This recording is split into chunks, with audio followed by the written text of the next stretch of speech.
So your Summit County home value just went up. Does that mean that your taxes will go up by the same percentage? No, and let me tell you why. If you've been following along, we've been talking about these Summit County reevaluation letters. And I keep saying that if your property value went up, that does not automatically mean that your taxes will increase by the same increment. So let's just go one step deeper into how this actually works. The number that you've received on this letter is your new property market value. But in Ohio, property taxes are not actually calculated on that entire number. For tax purposes, Ohio actually uses 35% of the market value, which is called your assessed value. So just as an easy example, let's say that your market value of your home is $300,000.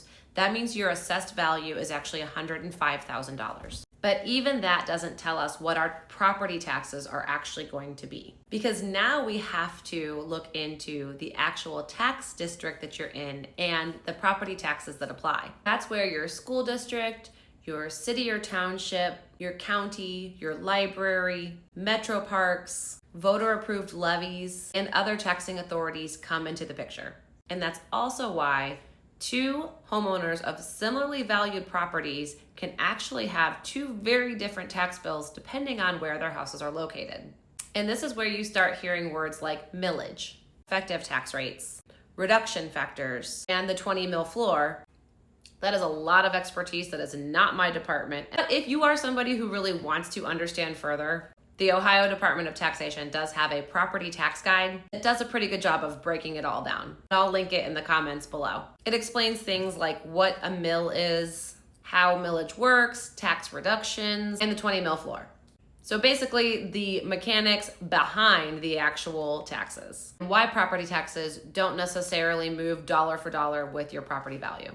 And Summit County actually has another resource that is more visual. And it's called Where Do My Taxes Go? So you just go to the Where Does My Taxes Go resource and choose a taxing district, and it'll give you a nice pie chart of where all of your taxes are being allocated to. So yes, your property value does matter because it affects your assessed value. However, so does where you live, the tax rates, the levies, and all of the other pieces of the Ohio property tax law that apply. That's why you can't just take a 20% increase in property value as a 20% increase in taxes. And right now, we don't even have any of the final answers in front of us. The Summit County fiscal site specifically says that they won't even know what impact this has on our taxes until later this year when the November elections are finalized. So grab the links to those resources in the comments below and comment if you're going to be digging deeper into millage and specifics of your taxes. I'd love to hear about it. And follow us for more real estate tips and local love. Warrior Family and Real Estate. Love ya. Bye.